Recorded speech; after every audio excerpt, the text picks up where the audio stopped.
Okay guys, gonna multitask here because I'm so far behind in videos. Wanted to get out this video that addresses a frequently asked question nowadays about Popori. How did I get involved? How did actually Mike Swek get involved? And how did it get brought to America and all that details? So I have video footage, not even shot by me. It was shot by Bob in the audience when Mike was giving a presentation on it. So I'm gonna share that video footage with you, as well as somebody that got calibrated with the Bach while I was presenting. Bob also filmed that for you guys, and you're going to see Carlo Raso with Secrets of Home Theater and High Fidelity get the Bach calibration and his real-time reactions. So thanks to Bob's for this footage, and enjoy. I've been a sound lab dealer for a long time. Why I got into this is the sound labs are very difficult to sell. They're huge, they're ugly, they require a ton of power. So I was on the hunt for a long time to love electrostats. I've been a sound lab dealer for long. I know Dr. Weston Connie very well. Problem is, they're not a modern looking speaker. They're not weight factor friendly. So I wanted something more modern. I'm not going to name names and stuff, but I brought in every single thing. I was originally a dealer. I wanted something that looked good, I can bring in. And I'll tell you, every speaker that I brought in, some are here, all failed at certain criteria. Either they claim to go to 30 hertz, but bottom out at 45 hertz at about 88 dB. So I'm not going to present a speaker like that. So I was on the hunt for a long time, and I happened I was almost done trying to find it. So I found a YouTube video from Jason, Audiophile Junkie, from 2 years ago. He went from the Cora room, and I'm a Cora dealer, so I don't have to have things. I mean, they're great speakers. They came out of that room, which was nearly $1 million. The VRCs, all the VAT gear. Then he walked to a brand Popori didn't know, and they actually had the smaller ones, the model below this. He said, man, these sound great, but what about some low frequency? They put in Make Me Stronger, the model below these. He walked out of the room and said, I don't know which I like better. So he's comparing 30,000 speakers with 10,000 electronics to a $500,000 or $750,000 room. That piqued my interest. I'm like, holy crap. So I researched these guys. I called them. I'm like, I need to know a lot more. And I thought they had a distributor, but they didn't. It's like, they're as good as everything's claiming. I want to bring these in. It took a very long time. The translation between them in Hungary and English is very difficult. A distributor tried to bring them in. He kind of screwed them over, bought 5 pairs at a very low price, never promoted them, never did anything. So they're a little hesitant in the beginning.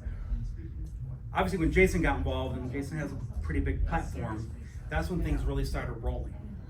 The one thing that they did is, I mean, if I called Magical and said, hey, you need to do this, they would laugh at me. These guys listened to us for the American market. They had, every model had the same thing, but then a model below which didn't have the support right here, which is all solid steel. That's really how the base is able to be handled. There's a $3,000 difference. I think if you're going to spend 30, you'll spend 33. If it's 60, you'll spend extra. So I said, get rid, it's too confusing. WR3, WR3XL, WR2, and they did within a week. They stripped, and now it's all the XL version, but we just took the XL out of it. Everything, the sail shape that we're going to unveil, that was just a concept. We were on a Zoom call. Jason said we need to get that. They developed it. So as a manufacturer, working has been incredible. But I was burned by those other brands I brought in that failed. So I said to them, listen, I really am serious about this, but I've been burned. They sent me the WR2s at cost, their cost. I said, listen, these things are what you claim, and here's the claims that I wanted.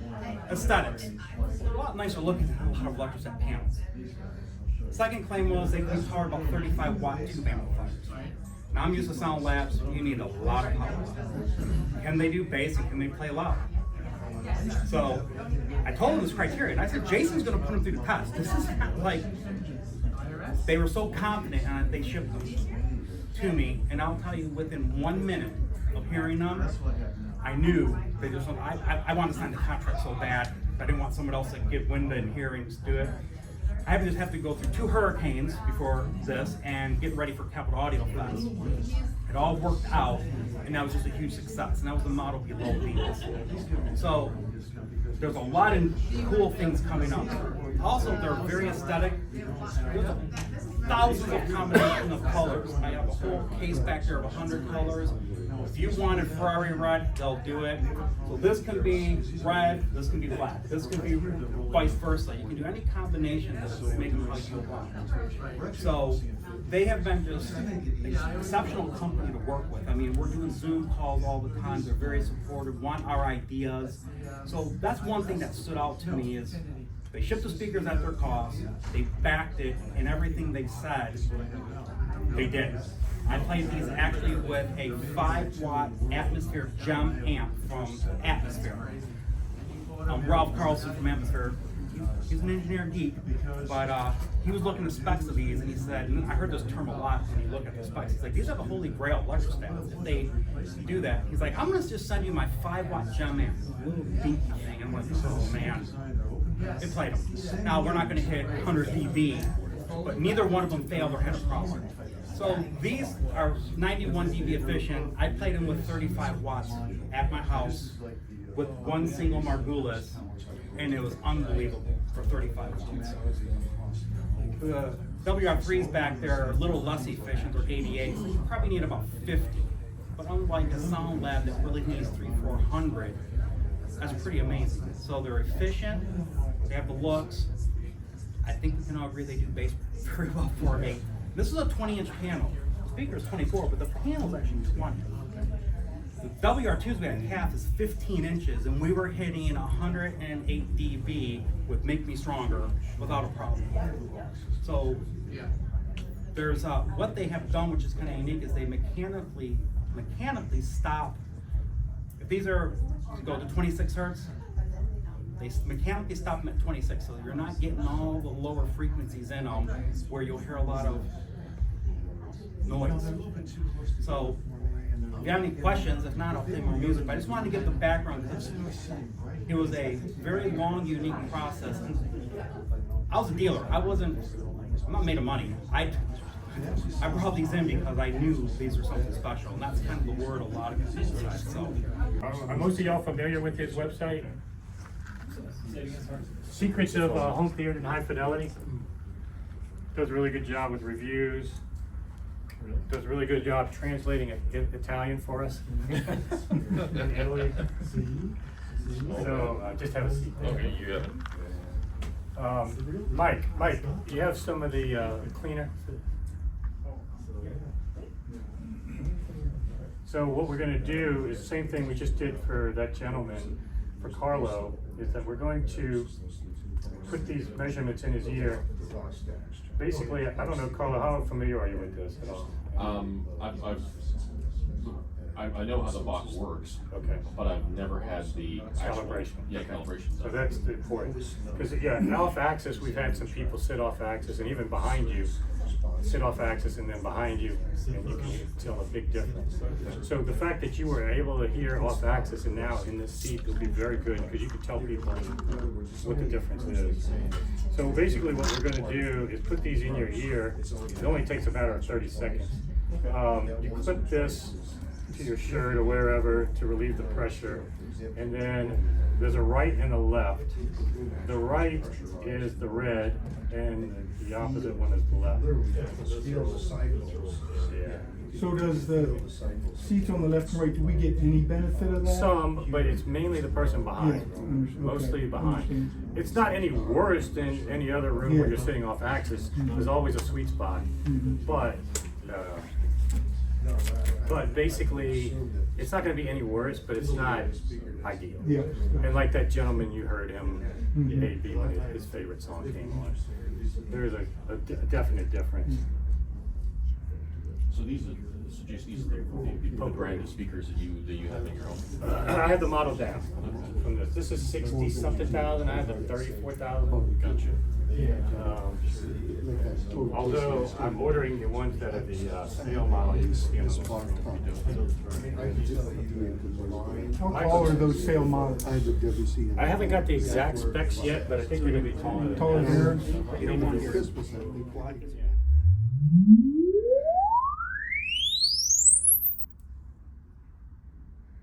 Bach measurements done. Thank you. Okay, and now you're pretty much done. We can take those out. Impulse, almost no reflections. You know, this is basically as clean as 1 foot away. This is at the listening position. Incredible. There's one little reflection here. Sometimes it's a ceiling that we can't treat, but this impulse response alone, as I was talking to you guys earlier about, we can calculate at 10 milliseconds how sound travels, and we can locate this one little reflection here and put a treatment. Usually it's on the ceiling, but what we do is we calculate, okay, it's gotta go on 160 inches. So, okay, 70, 90, like, we can calculate it. It's gotta be one of these 4 or 5 spots. Then we take a pillow and like block it over your head, take the measurements, and see pillow here, pillow there. If it goes away, then we know where it's coming from, and then you put a treatment where that is, and you get even better. So that's how you use this as a tool for room treatments before you even talk about frequency response. This is his crosstalk cancellation. It's talking about each ear, what it's hearing from the other speaker. This isn't talking about flat or anything like that. It's crosstalk cancellation. This is his response in the room up to 1,000 hertz, totally flat, all the way down to about 35 hertz, which is the max of these speakers right now. When it gets to 1,000 hertz, you do not want it to be flat. Well, each person is going to measure differently 1,000 hertz and above when you take binaurals, because that's when your torso, 1,000 hertz and above is when your torso and your ear pinna start impacting what you hear. And so this is Carlo's frequency response by his ear pinna and torso over 1,000 hertz. The guy that was just here, just in that same chair, no gear difference at all, we can show he's got much different over 1,000 hertz. So what this shows you is we all hear differently. Nothing changed in the gear, nothing changed in the room, nothing changed in the seat. Your body, your ear pinna just has a different way of hearing reality than I do, he does, and all. And that's what's so important about the Bach, is that now we got that fingerprint. Once we have that fingerprint, we can do a much better job with DSP than just arbitrarily doing everybody's curve the same, or everybody doing flat. And so let's prove it like we did with the last gentleman. Let's just prove it with a test signal of pink noise.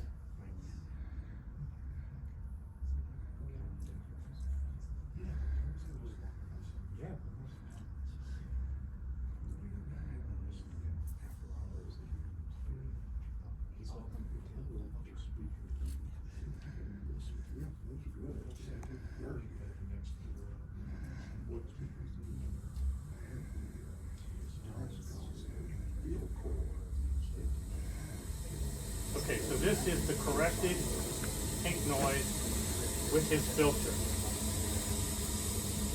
This is, and I forgot to show what it was before, but it probably was the same as that last gentleman with all that cone filter.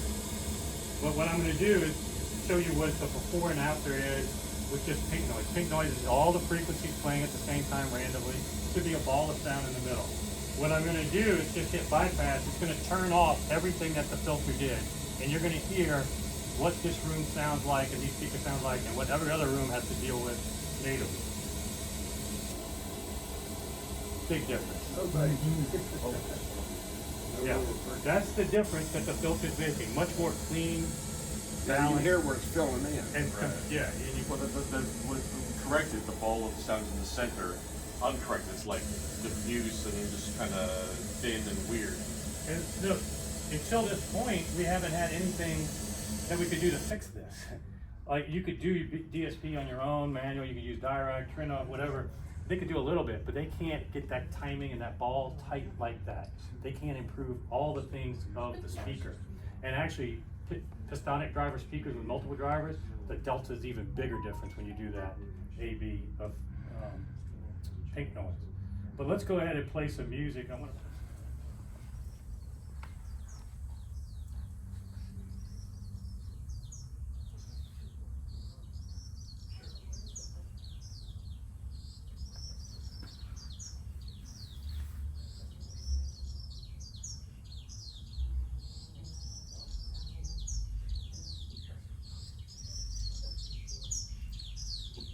You hearing that, Carlo? Not even surround sound can put something that close to your head.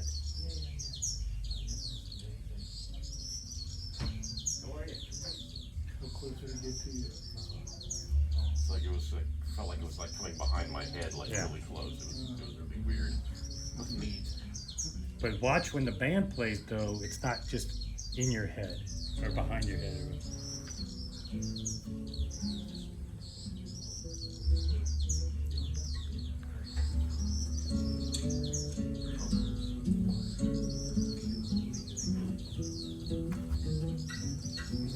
I see wind of night begun, this is not your domain. In the sky a bird was heard to cry. So when you heard the band, it's more in front of you, right? Yeah. Like so it's not fabricating everything in your head. Let me do another one real quickly. I know they need to close the route to go to dinner, but this is a track, Carlo, if you close your eyes, not only will it make the speakers disappear, at least I hope it does. You tell me honestly if it does or not, but it should make even the walls disappear. But you tell me.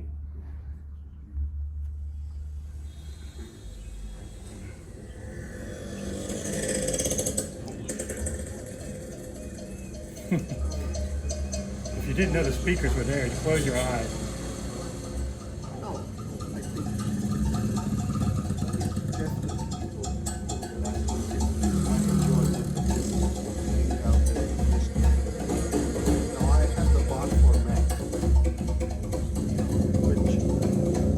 I apologize, I gotta do an abbreviated demo, but what I want to play is to showcase it's not fabricating and I'm not just playing gimmicky tracks. I'm going to play Liberty, which is just female vocals, but even when there's not a lot of spatial cues and it's just a lot of mono recording, the timing and the preciseness of her voice, you should be able to tell at least some benefit there too, and the frequency response correction that we did. I'm still enjoying it now. I just recently upgraded for the headphone audio. You know, so before I just had the speaker audio, but then when I heard so Our bodies are hurting like hell. price tag is much. This is more of what trying to keep that, but then this can eliminate. They promise to never leave us alone. Our hearts are breaking like bones.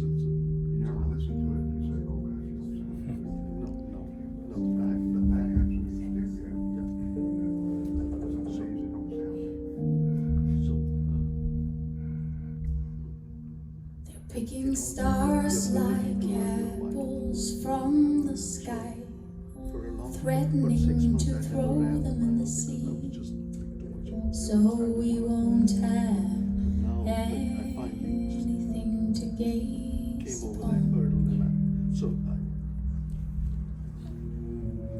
What happened to liberty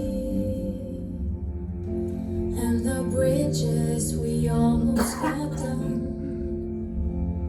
What happened to that was going to take us home?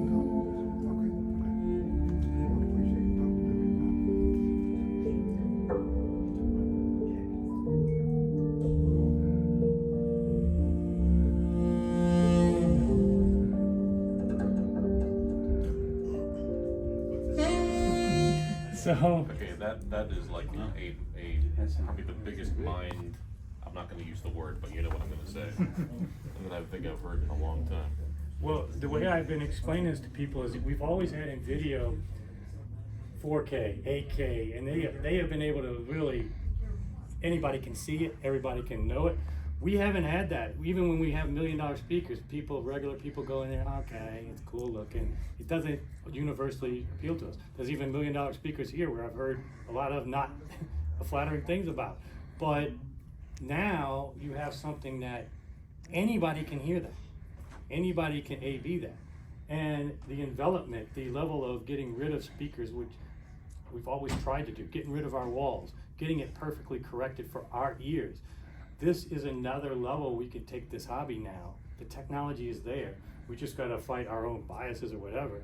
But you have to be in the sweet spot. Though, Yes, that- it's that- calibrated for you, but Right. you were off axis and you weren't like hearing anything negative per se, you know, you can tell me, but you can tell the difference when Right. you were here. Right. It's calibrated for you. And until we develop speakers that allow us to have multiple sweet spots, that's what we have to live with. But at least when you're listening, you can get spatial cues when it's on the recording, even behind your head. Yeah, I was hearing some incredible depth of stuff, and I've heard that track like dozens of times, and so yeah, it was wild. And that's the whole point, is if you can hear a track you've always heard and now you heard it for the first time differently and stuff you haven't heard before. And Look, just it's one on the point I recording. wanted to make was that, like at home, what I did is I have bin 1, bin 2, bin 3. Like, you know, so you on the fly you can just change it. Yes. So then you would be getting the same. Like you can't have it at the same time, but you Yeah. have the option of. You can calibrate for different people. You can calibrate, you get up to 3 bins with the Bach for Mac. Can you play multiple bands at one time? No. Can't do that. One bit at a time. Okay. So, yeah. you Well, only that'll have be one the next person. thing you need to do. Make Yeah. what you do. First things first, my little desktop system is going to be showcasing what could be done near field, which is pretty incredible. Some of you have already seen So that. is it like it's either bin that's configured to you or zero room correction? Is it like black and white like that? Yeah, I mean, it's either on or off when we do the bypass. There's no like generalized room correction. You can turn on just the room correction and none of the spatial cues. So if you don't want the crosstalk Okay, so cancellation, this is for spatial cues. for both, it's for both. So That's the- yeah, that's the whole- that's the whole if thing, you, yeah. the pink noise was showing you the frequency response corrections. The difference is mostly frequency response. The tightening of the ball is showing you spatial, but then putting stuff in your ear, that's spatial, timing. Sure. I have Carlo saved at 3. I know they gotta close up the room and go, but y'all can come back. We're gonna have after hours starting at 9 or 10, so you're welcome back.